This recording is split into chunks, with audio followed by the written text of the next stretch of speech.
नमस्कार। आज हम एक नए टॉपिक के साथ फिर हाजिर हुए हैं। कल हमने यानी पुरानी कक्षा में ओशियोग्राफी पार्ट फर्स्ट का अध्ययन किया था, जिसके अंतर्गत ओशियोग्राफी में कौन कौन से हम लोग कंटेंट पढ़ेंगे, उसका परिचय, ओशियोग्राफी का इतिहास, एक संपूर्ण एक कंक्लूजन हमने वहाँ पर पढ़ा था।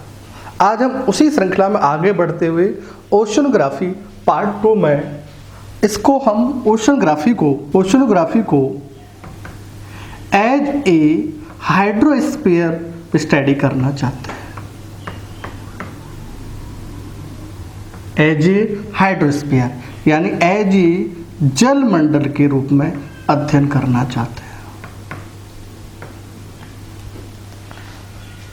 हैं। ये जो टॉपिक्स है ये छोटी कक्षाओं में इंपॉर्टेंट होता है, लेकिन बेस हायर एजुकेशन का यहाँ से आता है, क्योंकि क्या है जलमंडल उसको भी हमें जानना जरूरी है। उससे पहले हमने और महाद्वीप और महासागर के बारे में चर्चा की थी। महाद्वीप पुराने हैं, महासागर नए हैं। उसी संदर्भ में हम आपको ले चलते हैं। तो देखिए, सबसे पहले ये ग्लोब है, पृथ्वी माने हम लोग, ग्लोब माने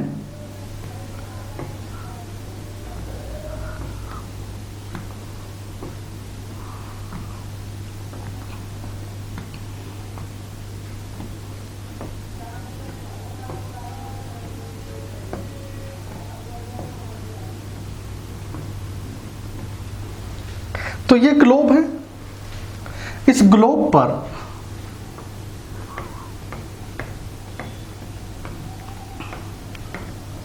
मुख्यतया दो रिलीफ फीचर्स हैं।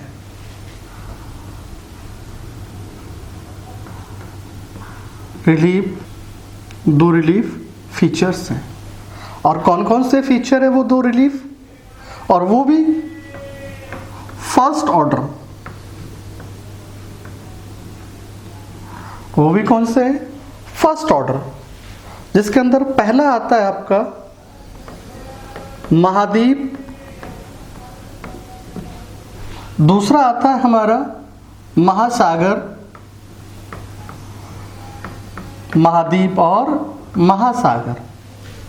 महासागर महाद्वीप की तुलना में नए हैं। इनकी स्ट्रक्चर्स, इनकी रॉक्स नई है, साइनोजोइक क्वाटरनरी कल्प की है, जबकि इसमें बहुत पुरानी है। इसमें कोई मेटामॉर्फिक रूपांतरित चट्टान नहीं पाई जाती, इसमें रूपांतरित चट्टानें पाई जाती हैं।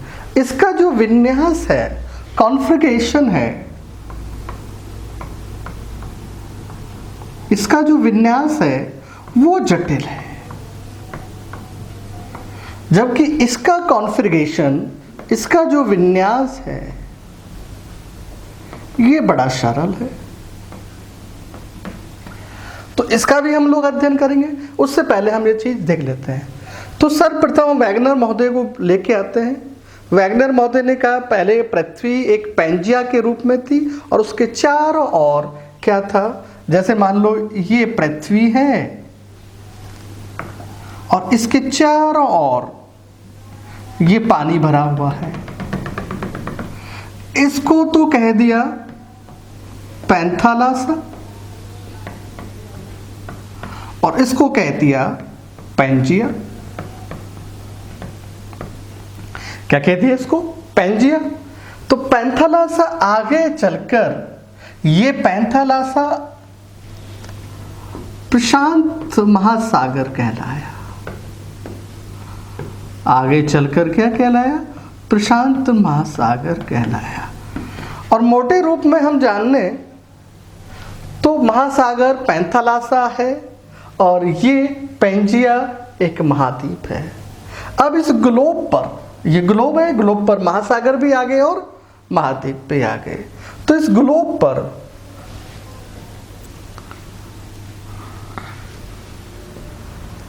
29.2% महाद्वीप है और इनका जो परसेंट है 70.8% है। यानी ग्लोब पर 29.2% महाद्वीप है और 70.8% क्या है, महासागर है। तो यानी महासागर का परसेंट जाता है। अब मान लो आपसे पूछा जाए साहब ग्लोब का क्षेत्रफल कितना है, ग्लोब का क्षेत्रफल कितना है, 50.995 करोड़ वर्ग किलोमीटर है। तो ग्लोब का जो क्षेत्रफल है वो कितना है, 50.995 वर्ग किलोमीटर, वर्ग करोड़ वर्ग किलोमीटर है। तो उस संदर्भ में अब इसका क्षेत्रफल कितना हुआ, लगभग 1/3 महाद्वीप और बाकी 70% जो है, 70% जो है वो कौन है, महासागर है। तो अब इसको हम निकालें तो ये देखिए इसका जो परसेंट निकल के आता है 14.885 करोड़ वर्ग किलोमीटर, जबकि इसका 14 ये ना 50 है, कितना बचा 36.106 करोड़ वर्ग किलोमीटर, वर्ग किलोमीटर इसका क्षेत्रफल है। तो इसका 29.2% का जो भाग है वो 14.885 या 14.885 करोड़ वर्ग किलोमीटर है, जबकि इसका 36.1016 करोड़ वर्ग किलोमीटर है।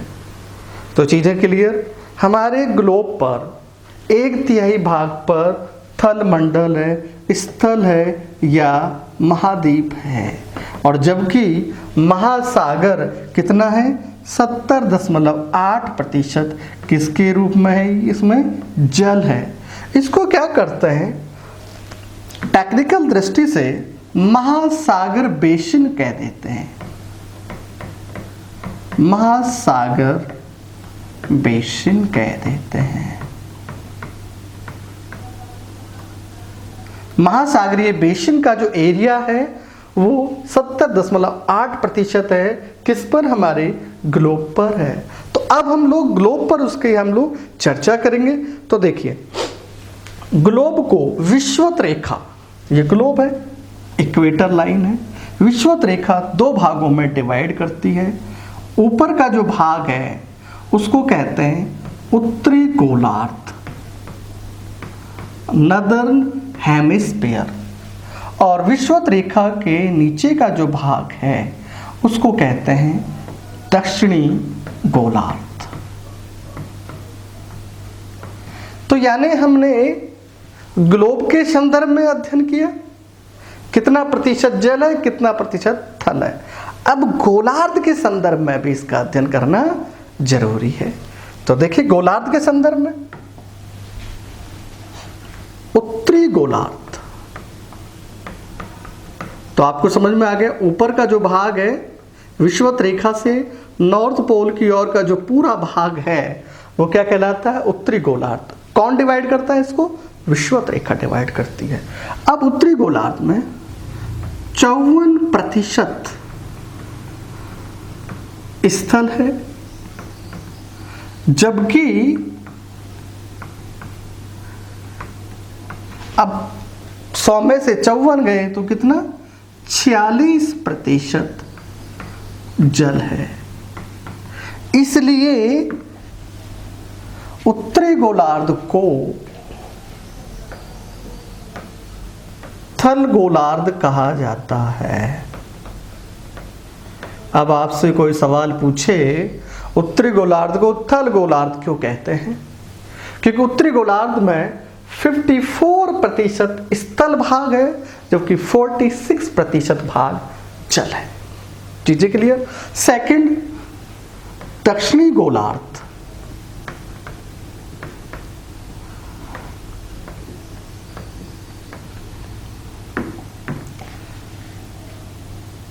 इक्यासी % जल है, एवं, अब 100 में से 81 गए तो 19% थल या स्थल है। तो कितना प्रतिशत स्थल कहना भी मैं यहां अच्छा भी लगेगा थोड़ा सा।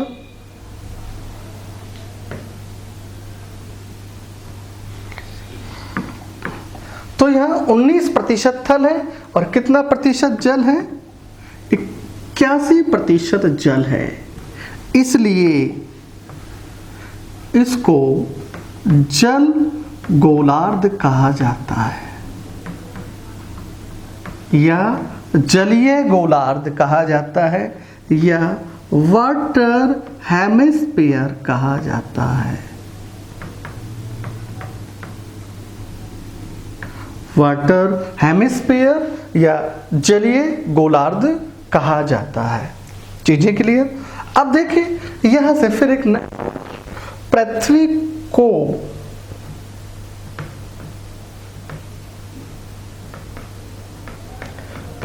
को ब्लू प्लैनेट का मतलब क्यों कहा जाता है?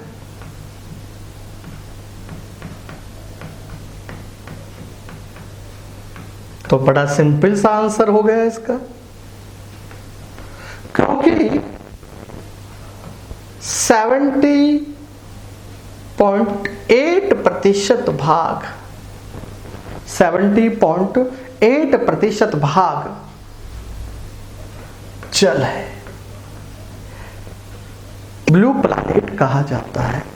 तो चीजें क्लियर हमारे पास, यानी 54% उत्तरी गोलार्ध में स्थल है, 81% जल दक्षिणी गोलार्ध में स्थित है। ये चीजें क्लियर होगी हमारे पास, स्थल गोलार्ध और जलीय गोलार्ध हो गई। अब हम क्या करेंगे, स्थलीय गोलार्ध और जलीय गोलार्ध यानी स्थल और जल का ग्लोब के संदर्भ में उसका डिस्ट्रीब्यूशंस भी पढ़ेंगे। अब यहां पर हम लोग देखें,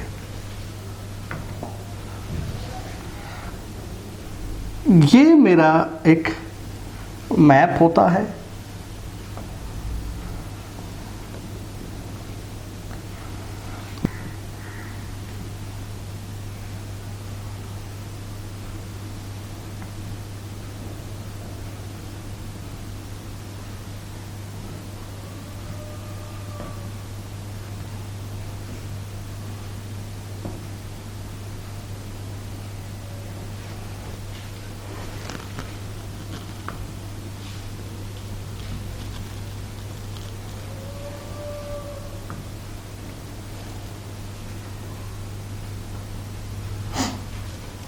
ये वर्ल्ड का मैप है। इस वाले भाग को देखिए, इससे पहले थोड़ा सा और हम लोग बैक चल लेते हैं।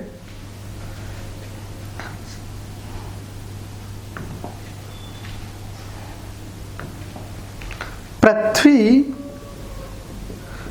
पैंथालासा 2 भागों में डिवाइड हुई अकॉर्डिंग टू वैगनर। अब इस बारे में क्या है, बहुत सारे विद्वानों के अलग अलग मत हैं। वैगनर महोदय कहते हैं कि कार्बोनिफेरस काल में पेंजिया का विभाजन हुआ, और कई विद्वान कहते हैं नहीं, इसका विभाजन पूर्व कैम्ब्रियन काल में हो गया। तो लेकिन हम यहाँ इसको हम विवाद में नहीं डालकर सीधा चलते हैं।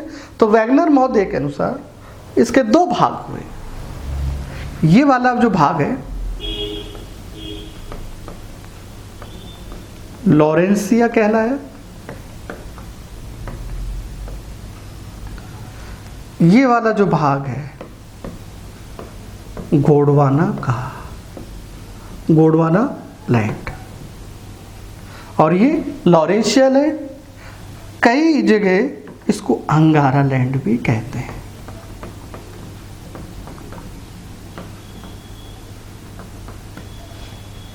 तो ये वाला लॉरेंशिया, नीचे वाला दक्षिणी भाग है जो गोंडवाना लैंड है, और नीचे इसके बीच में या पानी आ गया, महासागर आ गया, जल आ गया।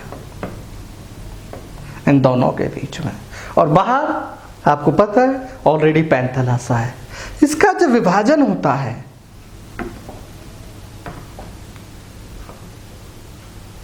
तो ये वाला जो विभाजन, एक विभाजन उत्तरी अमेरिका के रूप में, दूसरा विभाजन यूरोप और एशिया के रूप में।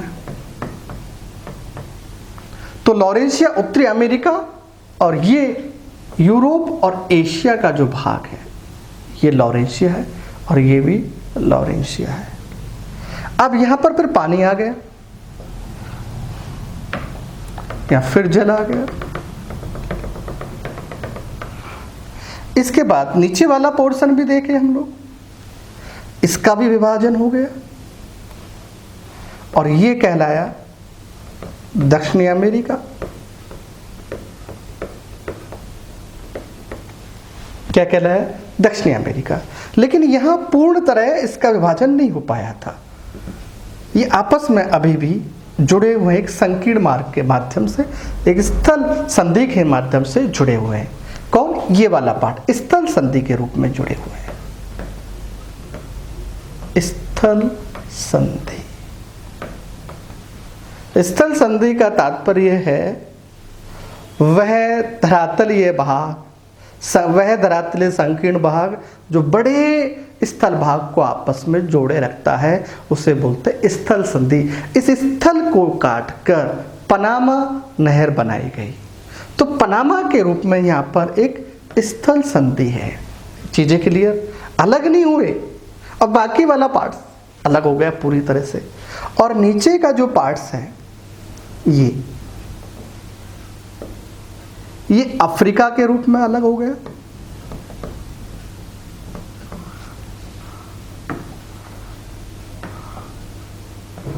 भारत के रूप में अलग हो गया, ऑस्ट्रेलिया के रूप में अलग हो गया और अंटार्कटिका के रूप में अलग हो गया। अंटार्कटिका के रूप में, ऑस्ट्रेलिया के रूप में, भारत के रूप में, अफ्रीका के रूप में ये अलग होने लगे। ये क्या है? भारत और ये ऑस्ट्रेलिया और ये अंटार्कटिका।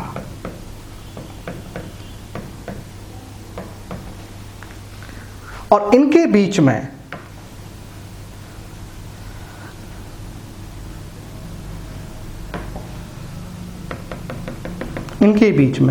ये जल आ गया और जो जल आया इसके चारों तरफ जल, इसके चारों तरफ जल था, वो था पैंथेलासा। अब पैंजिया का जब विभाजन हुआ तो उनके बीच में जल प्रवेश करने लग गया, तो ये जल हो गया। अब ये पूरी तरह से नहीं कि ये जल हो, तो ये भी आपस में प्लेट टेक्टोनिक क्रिया हुई और आपस में ये इससे जुड़ गया। ठीक है, वो आगे कहानी है। ये एक बेसिक विभाजन है। तो यानी सर्वप्रथम पैंजिया दो भागों में डिवाइड हुआ, लॉरेंशिया और गोंडवाना।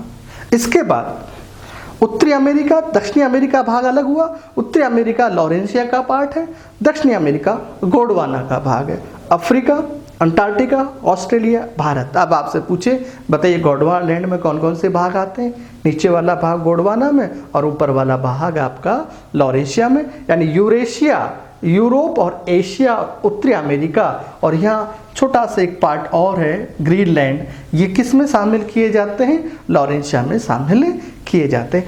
अब इनका विश्व के रूप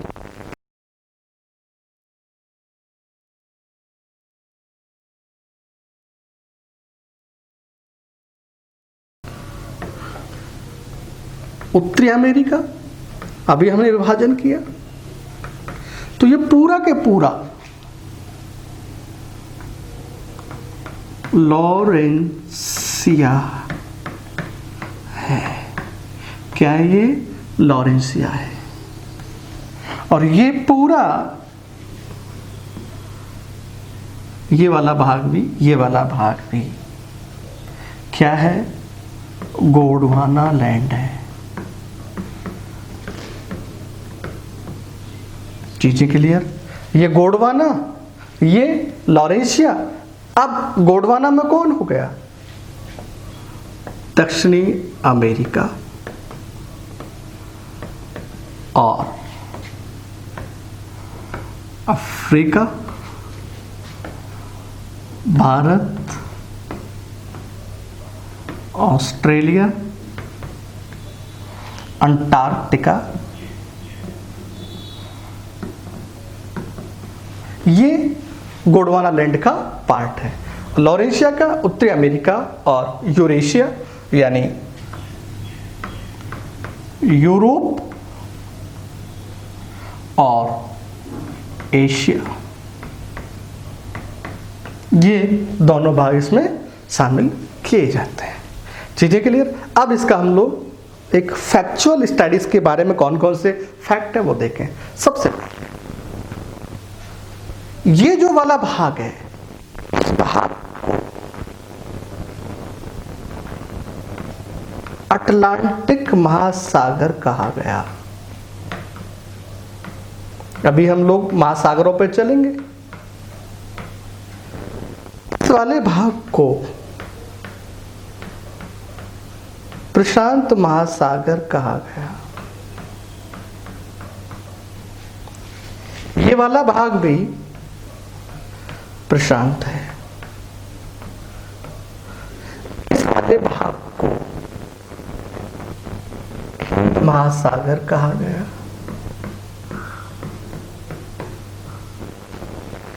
इसके ये वाला जो पार्ट्स हैं,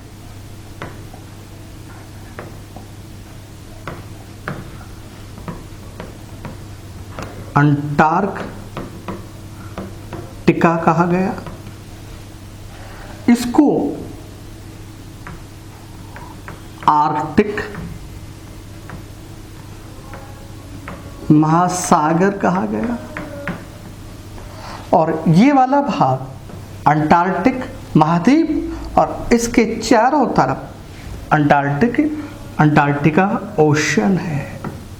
ये अंटार्कटिक महासागर है। अब देखिए उत्तरी ये हो गया लॉरेशिया और गोंडवाना लैंड के मध्य अटलांटिक महासागर है, जिसके दोनों ओर एक तरफ उत्तरी अमेरिका है, दक्षिणी अमेरिका है, और अफ्रीका है। दूसरा गोंडवाना लैंड के मध्य ये गोंडवाना, ये भी गोंडवाना, गोंडवाना लैंड के मध्य कौन सा सागर है? हिंद महासागर है। इसके बाद लॉरेशिया, ये गोंडवाना, लॉरेशिया और गोंडवाना लैंड के चारों ओर आवृत के रूप में, आबद्ध के रूप में कौन है?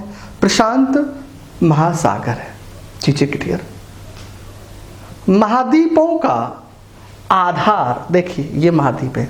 महाद्वीपों का आधार उत्तर में है, जबकि शीर्ष दक्षिण में है। इसमें थोड़ा सा नहीं है, दक्षिण में है। महासागर का आधार दक्षिण में है और शीर्ष उत्तर में है। अर्थात हम ये कह सकते हैं कि ग्लोब पर महाद्वीप और महासागर, थल और जल के मध्य एक एंटीपोडल का सिद्धांत लागू होता है। एंटीपोडल प्रतिध्रुवस्थ है। इसे हम लोग वो आकृति विज्ञान में अच्छी तरह से पढ़ चुके थे जब हम लोग अक्षांश और देशांतर पढ़ते हैं। तब यहाँ थोड़ा सा जानना है, प्रतिध्रुवस्थ का मतलब उसकी पोजीशन बिल्कुल उसके विपरीत है। ग्लोब के विपरीत, ऊपर है तो इसके जस्ट नीचे है। जैसे नॉर्थ ऊपर है तो साउथ एकदम जस्ट नीचे है, तो उसको बोलते हैं एंटीपोडल स्थिति बोलते हैं। ठीक है, तो जहां जल है उसके जस्ट विपरीत क्या होगा? थल। इस एंटीपोडल का दो स्थल भाग है, वो अनुसरण नहीं करते हैं। पैटागोनिया, ये पैटागोनिया है यहां पर, पैटागोनिया, और ये न्यूजीलैंड है। न्यूजीलैंड और पैटागोनिया, या न्यूजीलैंड या पैटागोनिया मरुस्थल है, ठंडा मरुस्थल है। न्यूजीलैंड और पैटागोनिया इस नियम का अनुसरण नहीं करते हैं। चीजें क्लियर? अब दूसरा देखें। उत्तर में महासागर है और दक्षिण में हो गया एंटीपोडल, ऊपर महासागर तो नीचे महाद्वीप है। इसे आर्कटिक महासागर को अरीय रूप में, किस रूप में? अरीय। अरीय का मतलब होता है एक बिंदु से चीजें बाहर निकलना, अरीय रूप में। तो आर्कटिक महासागर को अरीय रूप में स्थल भाग घेरे हुए हैं। कौन घेरा हुआ है? यूरेशिया, उत्तरी अमेरिका और ग्रीनलैंड, ये इसको अरीय रूप में घेरे हुए हैं। जबकि अंटार्कटिका महाद्वीप को सागर अरीय रूप में घेरे हुए हैं। अटलांटिक महासागर, हिंद महासागर और प्रशांत महासागर, और तीनों त्रि बोलते हैं इसको, तीन हो गए त्रि अरीय। तो उत्तरी ध्रुव सागर को त्रि अरीय स्थल घेरे हुए हैं, जबकि दक्षिणी महाद्वीप सदर्न कॉन्टिनेंटल या अंटार्कटिका महाद्वीप को त्रि-अरीय महासागर घेरे हुए हैं। इस तरह के आपसे सवाल भी पूछे जा सकते हैं। तो चीजें क्लियर? एंटीपोडल का भी सिद्धांत हो गया, कहां कहां पर कैसे जल। उत्तरी गोलार्ध में, उत्तर में सागर, दक्षिणी गोलार्ध में, दक्षिण में क्या है? थल। ये जल गोलार्ध है, लेकिन सेंटर ऊपर, नीचे नीचे दक्षिण में स्थल, ऊपर स्थल भाग है, लेकिन ऊपर कोने पर, सिरे पर, शीर्ष पर कौन है? सागर। चीजें क्लियर? इस प्रकार हम अब आगे चलते हैं। तो देखिए, जल ओशन के रूप में समुद्री क्षेत्रफल 88.9%, समुद्री जल में 96.49, यानी महासागरों में जल का 96% है, 96% है। तो किस रूप में पाया जाता है जल? महासागर के रूप में। दूसरा, आंतरिक महाद्वीप सागर के रूप में पाया जाता है, महाद्वीपीय सागर के रूप में। आंतरिक महाद्वीपीय सागर का मतलब जैसे कैस्पियन सागर है, वो आंतरिक। अरल झील है, तो ये छोटे छोटे धरातल पर या लैंडलॉक झील हैं, सागर है, उसके रूप में। तो आंतरिक महाद्वीपीय सागर। तीसरा, लघु छोटे लघु पर्वत या इनक्लोज्ड सी हैं, यानी छोटे छोटे सागरों से पास में जो है वो सीमांत सागर जिसे हम लोग कह सकते हैं, उनके रूप में ये हैं। और चौथा जो है वो खाइयों के रूप में, यानी तटीय भूमि के निकट गहरी खाइयां हैं, उनमें सागर जल पाया। चार इकाइयों के रूप में जल पाया जाता है। महासागर में 96.49 और आंतरिक महाद्वीपीय सागर में 2.96% जल है, और लघु इनक्लोज में 0.29% है, और समुद्री खाइयों में 0.51 है। यानी छोटे छोटे सागरों में जो कि घिरा हुआ है धरातल से 0.29, और बड़े आंतरिक महाद्वीपीय सागरों में 2.96 जल पाया जाता है। अब इसी प्रकार हम जल है परसेंट, ये तो इकाई होगी मुख्यतः मोटे रूप में। कितने प्रकार की जल इकाई है? 4। लेकिन किस पाया जाता है धरातल पर? 97.25% जल पाया जाता है। टोपी, उसमें 2.05% जल पाया जाता है। भूमिगत जल के रूप में 0.68 पाया जाता है। झील के रूप में 0.01% पाया जाता है। जल 0.005 पाया जाता है, जबकि वायुमंडल में इसकी मात्रा 0.0 0.001 है। सवाल कई बार पूछा गया है, वायुमंडल में जल की मात्रा कितनी है? तो कितनी है? 0.001 है। और नदियों में, नालों में इसकी संख्या, मात्रा 0.0001 है। यह भी सवाल पूछा गया है, नदियों में जल की मात्रा कितनी है? पूरे जल में कितनी मात्रा आपने अंदर रखती है? जैव मंडल में 0.00004% जल है।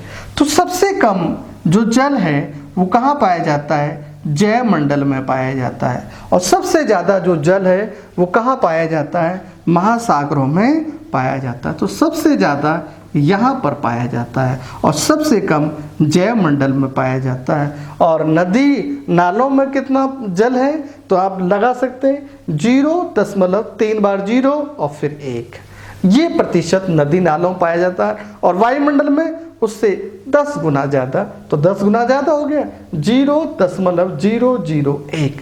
इतना प्रतिशत ही हमारे वायुमंडल में जल है।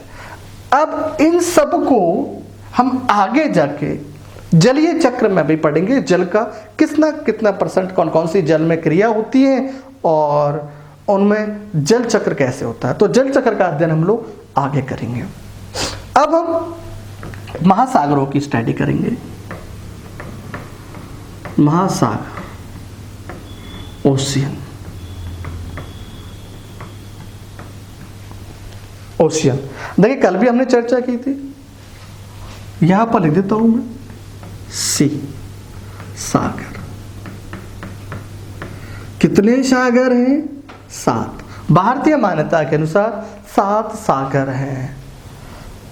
7 समुद्र पार में तेरे पीछे पीछे आ गए। तो ये क्या है? 7 सागर भारतीय मान्यता है। और महासागर कितने हैं? 5 महासागर हैं। मैं बनाऊंगा सारी चीजें। तो 5 महासागर और 7 सागर।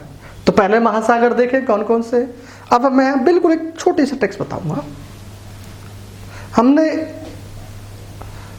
कुछ समय पहले अटल जी का युग देखा था, हमारे प्रधानमंत्री, उनका युग देखा था। उनका जो स्वभाव है वो कैसा है? शांत है। और शांत को हमने क्या बना दिया? प्रशांत। और इसको इंग्लिश में क्या बोल दिया? Pacific ocean. तो सबसे पहले सबसे बड़ा महासागर कौन हुआ? प्रशांत महासागर। किसकी चर्चा कर रहे थे हम लोग? अटल जी की चर्चा कर रहे थे।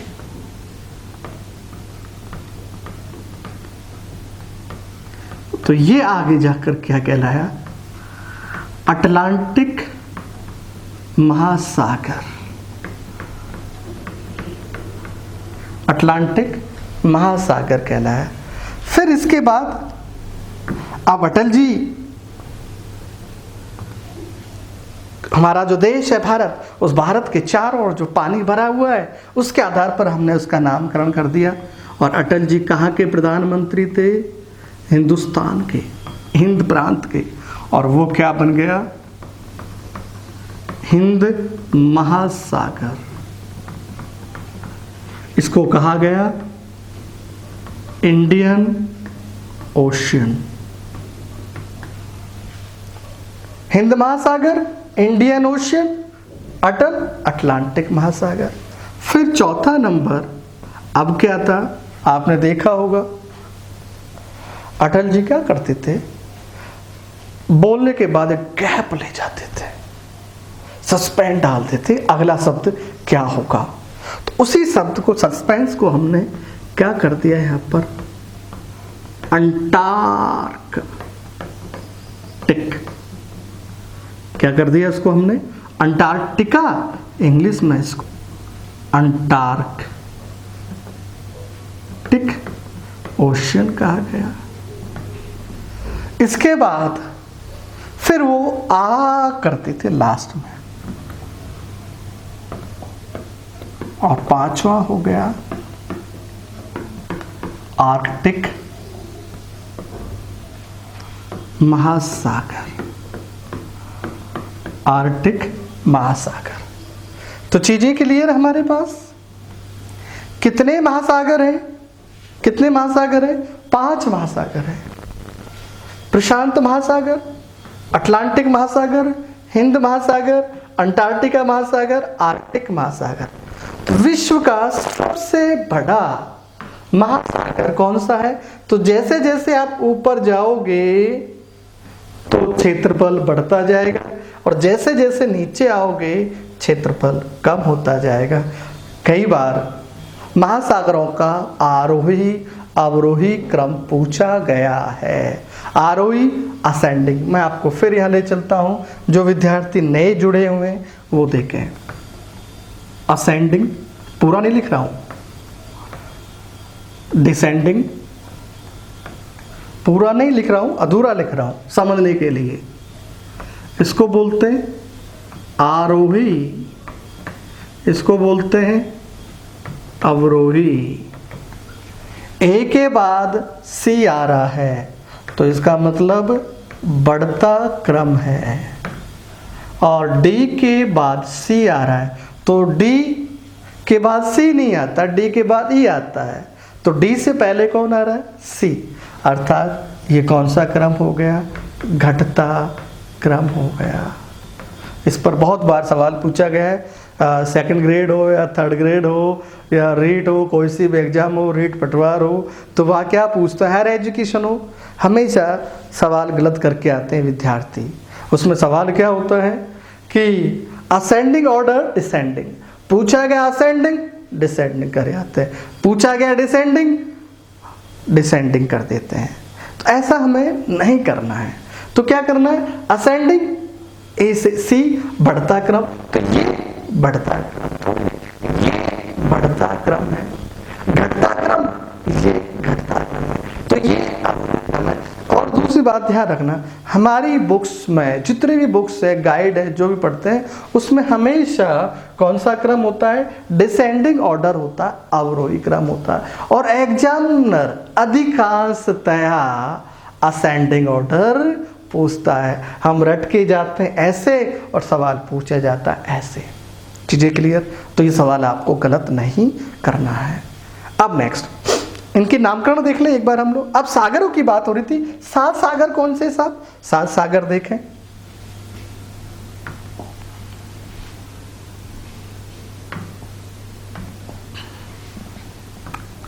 सेवन सी। पहला उत्तरी प्रशांत महासागर,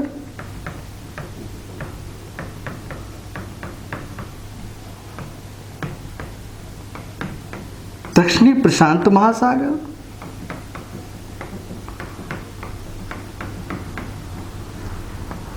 तीसरा उत्तरी अटलांटिक महासागर,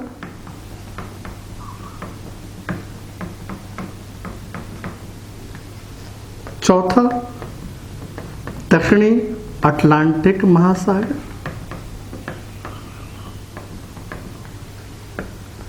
पांचवा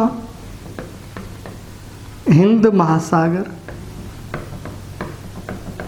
जिसे क्षीर सागर भी कहा जाता है, छठा अंटार्कटिक महासागर, इसके बाद सातवां आर्कटिक महासागर। तो चीजें क्लियर? तो हमारे 7 सागर हैं। उत्तरी महासागर, अटलांटिक महासागर, हिंद महासागर, आर्कटिक महासागर। तो सबसे यदि हम बात करें तो सबसे बड़ा महासागर, अब आप वापस चलें तो सबसे बड़ा महासागर कौन सा है? प्रशांत। सबसे छोटा कौन सा है महासागर? आर्कटिक महासागर। अब इनका हम लोग अध्ययन करेंगे एक एक करके। उस फिर देखें सागर कितने? 7 सागर। सात सागर आप देख लेना, उत्तरी प्रशांत महासागर, दक्षिणी प्रशांत महासागर, उत्तरी अटलांटिक महासागर, दक्षिणी अटलांटिक महासागर, हिंद महासागर, अंटार्कटिका और आर्कटिक। देखें वैसे यहाँ से कोई सवाल नहीं होता है 7 महासागर का, लेकिन इंडियन मैथोलॉजी के अनुसार, भारतीय मान्यता के अनुसार 7 सागरों की चर्चा होती है, तो इसलिए मैंने 7 सी का यहाँ पर वर्णन कर दिया है। अब हम एक एक करके महासागरों का अध्ययन करेंगे। तो सबसे पहले हम पढ़ेंगे प्रशांत महासागर।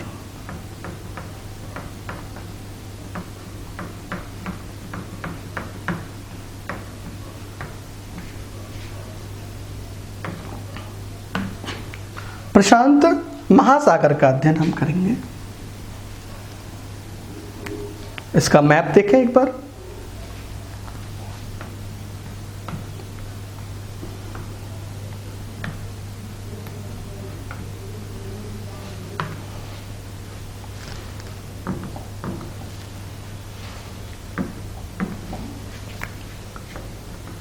ग्लोब का 1/3 पार्ट है,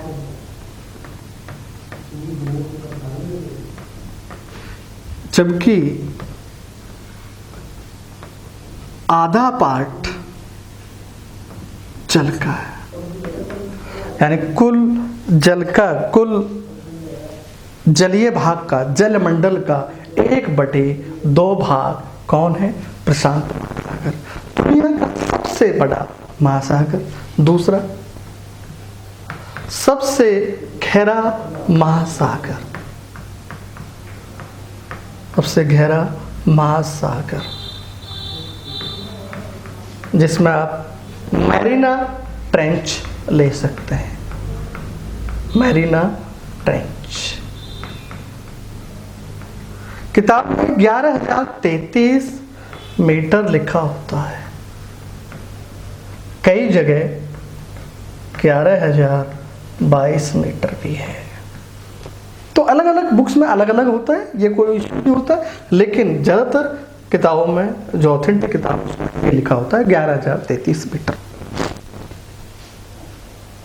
अब हम लोग इसका नामकरण देखें। पहले इसका नामकरण किया गया था 1521 में फर्डिनेंड मैगलेन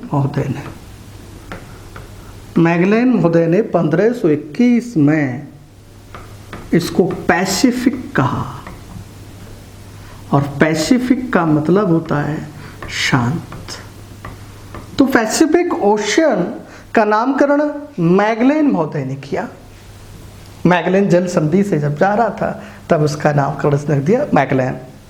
जबकि रियल में ये महासागर, इसने कहा कि मैगलेन महोदय ने कि ये जो सागर है बड़ा शांत है, जबकि वास्तविक रूप में ये शांत नहीं है। यहाँ पर इसके चारों ओर देखें, इसके चारों ओर ज्वालामुखी, भूकंप, सुनामी आते हैं, जबकि दक्षिणी भाग में, दक्षिणी प्रशांत महासागर में यहाँ पर क्या है? दक्षिणी प्रशांत महासागर में चक्रवात आते हैं, भयानक चक्रवात आते हैं, और यहाँ गरजती चालीसाओं का प्रभाव भी देखा जाता है। ज़्यादा नहीं, कम प्रभाव भी देखा जाता है, यानी 40, 50, 60 का भी प्रभाव देखा जाता है। तो वास्तविक रूप में शांत नहीं है, लेकिन मैगलेन महोदय ने इसको शांत कह दिया, तो ये क्या हो गया? शांत मंडल। बहुत चौड़ा है। इक्वेटर लाइन की दृष्टि से इसे 2 भागों में विभाजित किया जाता है। किसकी दृष्टि से? इक्वेटर रेखा की दृष्टि से, विषुवत रेखा की दृष्टि से इसे 2 भागों में विभाजित करता है। ऊपर का जो भाग है वो क्या कहलाया? नॉर्थ पैसिफिक ओशन कहलाया, जबकि नीचे का जो भाग है वो साउथ पैसिफिक ओशन कहलाया। इसके यहाँ पर एक द्वीप है, इसका बिल्कुल इस पर, इस द्वीप का नाम है गालापागोस। ये गालापागोस द्वीप इस पर है, लेकिन इसको दक्षिणी प्रशांत महासागर में शामिल किया गया है। इसी प्रकार यहाँ गिलबर्ट द्वीप है, मैं यहाँ बना देता हूँ, तो गिलबर्ट भी इसी पर है। तो गिलबर्ट को भी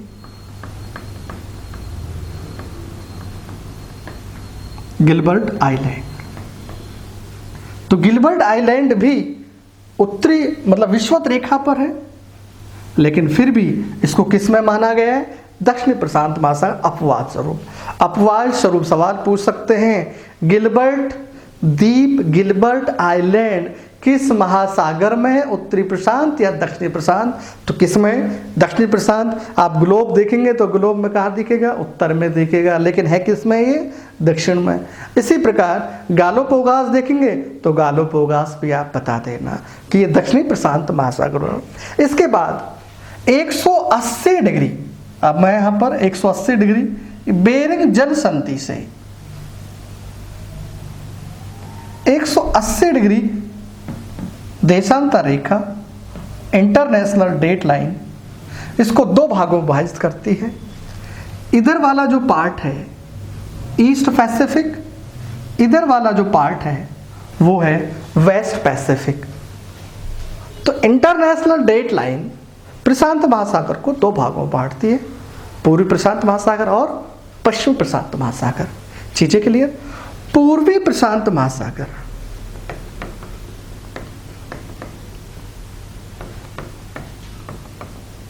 पूर्वी प्रशांत महासागर तट रेखा सरल है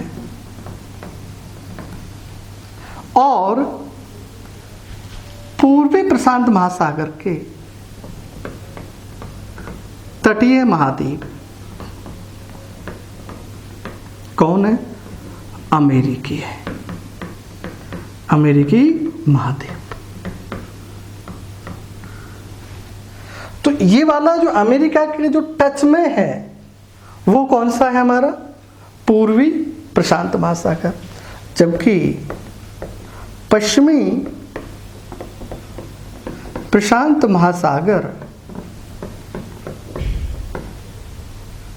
के तट पर की तट रेखा जटिल है। और कौन कौन से देश हैं? Asia, Australia.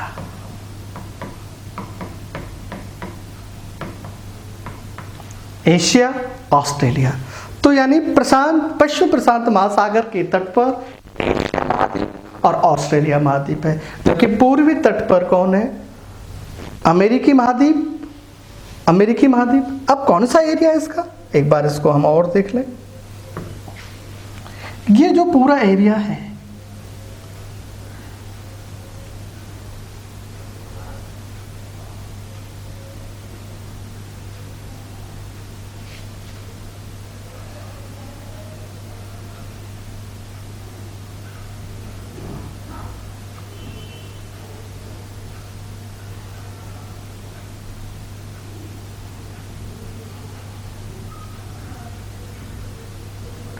ये पूरा का पूरा जो एरिया है ये पैसिफिक ओशन है। इसका सीमांकन कैसे करेंगे वो भी हम देखें। इसके उत्तर में आर्कटिक महासागर, नॉर्थ में आर्कटिक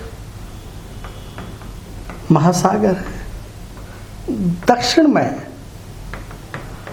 अंटार्कटिका है,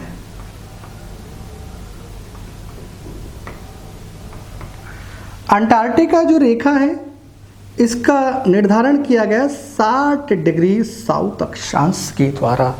60 डिग्री अक्षांश से ऊपर का जो पार्ट है वो पैसिफिक है और नीचे वाला पार्ट है वो है अंटार्कटिका।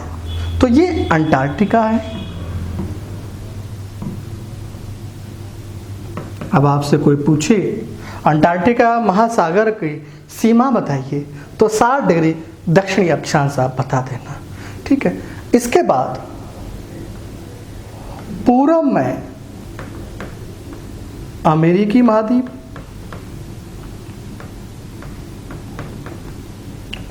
पश्चिम में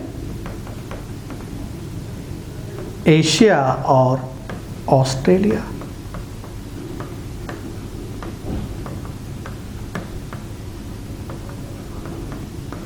इसका सबसे गहरा पार्ट नॉर्थ पैसिफिक में चैलेंजर मैरिना ट्रेंच और दक्षिण में टोंगा ट्रेंच, जो कि 180, ये 180 देशांतर रेखा 180 के निकट टोंगा ट्रेंच।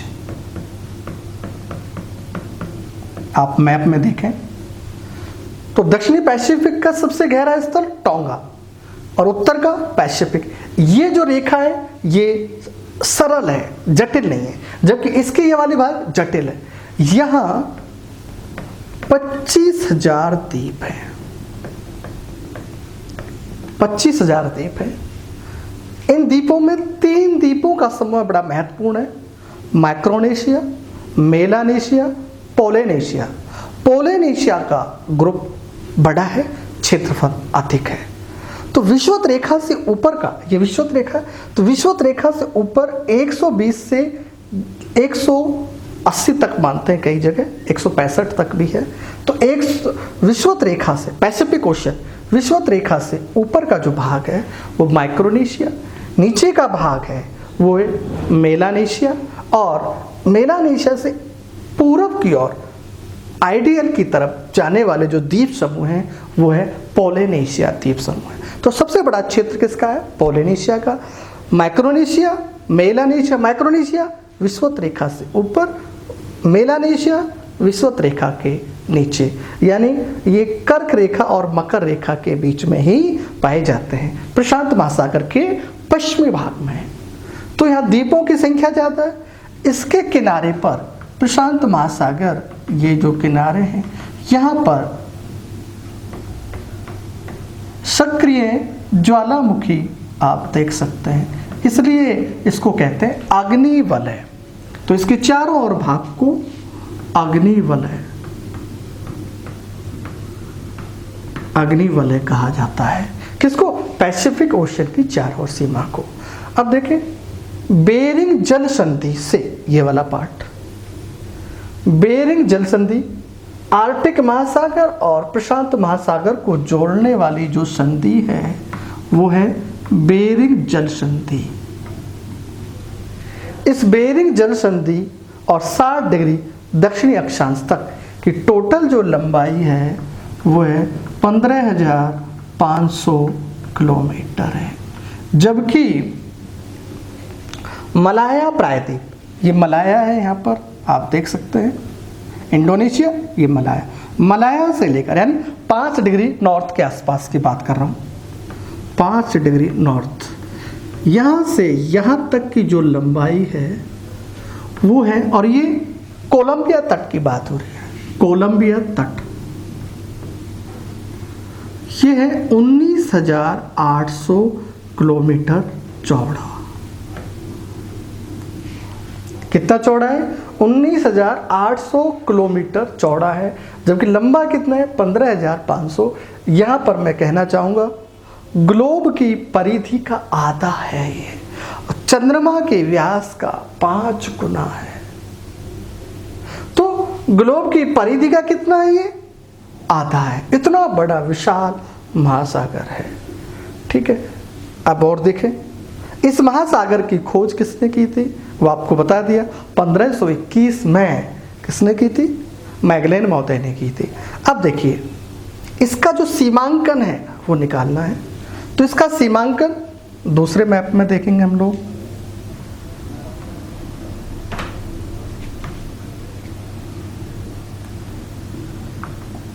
देखिए,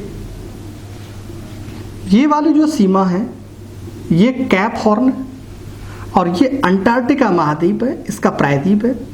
इसको मिलाने वाली रेखा 70 डिग्री वेस्ट, या एक्यूरेट हम बात करें तो 67 डिग्री आता है, लेकिन यहाँ लगभग में 70 डिग्री।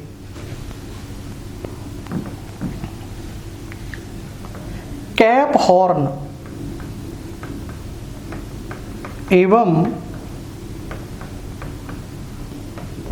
अंटार्कटिका प्रायद्वीप के मध्य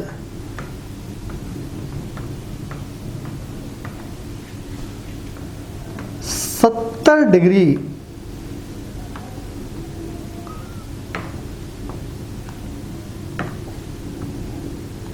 पश्चिमी देशांतर रेखा ड्रॉ की गई है। यह रेखा ड्रेक पास को क्रॉस करती है।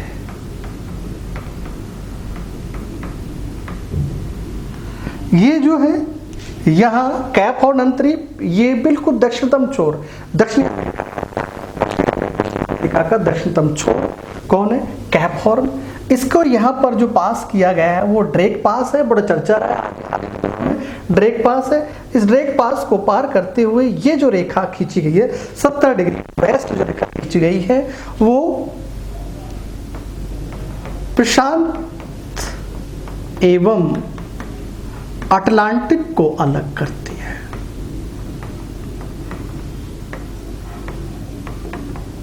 चीजें क्लियर? आपसे पूछा जाए कौन किसको अलग कर रहा है, तो 70 डिग्री वेस्ट अटलांटिक और इसको अलग करती है। इसी प्रकार अब आते हैं हम लोग यहां पर, तो 60 डिग्री एस मलक्का जल संधि, यहां पर ये आप देख रहे हैं, ये मलक्का जल संधि है। मलक्का जल संधि यानी यहां से लेकर ये जावा द्वीप के तट से होती हुई और तिमोर सागर से होती हुई, तिमोर सागर से होती, इसके सीमाओं के बाउंड्री होती हुई यहाँ बास जल संधि, ये ऑस्ट्रेलिया और तस्मानिया को अलग करने वाली जो संधि है वो बास जल संधि है, बास जल डमरू बोल देते हैं। तो बास जल संधि है। और फिर तस्मान सागर, तस्मानिया से होती हुई कटक के सारे 147 डिग्री ईस्ट रेखा प्रशांत महासागर और हिंद महासागर को अलग करती है। तो चीजें क्लियर? आपसे फिर पूछा जाए तो ये रेखा मलक्का जल, यहाँ से लेकर, मतलब ये मलक्का जल संधि है, तो यहाँ मलाया प्रायद्वीप है, तो मलाया प्रायद्वीप से होते हुए और आपका जावा सुमात्रा तट होते हुए तिमोर सागर को क्रॉस करते हुए और यहाँ से प्रायद्वीप के सारे ये, फिर इसके बाद बास जल संधि को क्रॉस करते हुए तस्मान सागर होते हुए तिमोर सागर भी है, यहाँ पर तिमोर सागर को भी क्रॉस करते हुए और फिर 147 पूर्वी देशांतर का अनुसरण करते हुए इसको खींचा गया। तो ये इसको क्या करती है? अलग करती है। और यह बेरिंग जल संधि संकीर्ण रूप में, जो कि अंटार्कटिका को यहाँ पर अलग करती है, आपस में जोड़ती है। तो इस प्रकार ये पैसिफिक ओशियन है, सबसे बड़ा पैसिफिक ओशियन है। गर्म धारा भी है, ठंडी धारा है, कटक है, क्या है, वो सारी चीज़ों का हम लोग अध्ययन करेंगे और ये अग्निवलय के रूप में जाना जाता है। ठीक है, नेक्स्ट।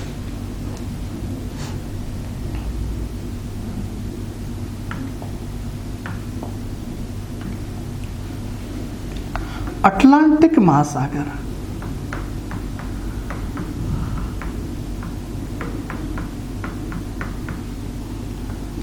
अटलांटिक महासागर, इसका जो नामकरण किया गया है अफ्रीका के एटलस माउंटेन के आधार पर नामकरण किया गया है। इसे ग्रीक में एटलसी कहा जाता है। तो इसका नामकरण अफ्रीका के एटलस, ये जैसे अफ्रीका मैप है आप देख रहे हैं, ये अफ्रीका मैप, तो यहां जो पर्वत श्रृंखला है ये एटलस है। अपने मैप में देखें आप लोग एटलस में, तो यहाँ एटलस पर्वत, इसके आधार पर इसका नामकरण किया गया एटलस। अटलांटिक महासागर की आकृति एस आकार की है। कैसा है इसका? एस आकार। और इसी आकार में मध्य अटलांटिक कटक है, ये फेमस है। अटलांटिक महासागर अटलांटिक कटक के रूप में फेमस है। जिस प्रकार अभी थोड़ी देर पहले हमने देखा प्रशांत महासागर, ध्यान देना, प्रशांत महासागर तीनों ओर से संकीर्ण होता जा रहा है। प्रति वर्ष, ध्यान देना, प्रति वर्ष 2.5 सेंटीमीटर 1 इंच की दर से सिकुड़ता जा रहा प्रशांत महासागर, या एरिया के हिसाब से बात करें प्रति वर्ष 0.52 वर्ग किलोमीटर की दर से सिकुड़ता जा रहा है। प्लेट टेक्टोनिक्स की दृष्टि से जबकि अटलांटिक महासागर का क्षेत्र लगातार बढ़ता जा रहा है। क्यों? क्योंकि यहाँ कौन सी क्रिया हो रही है? अपसरण क्रिया हो रही है।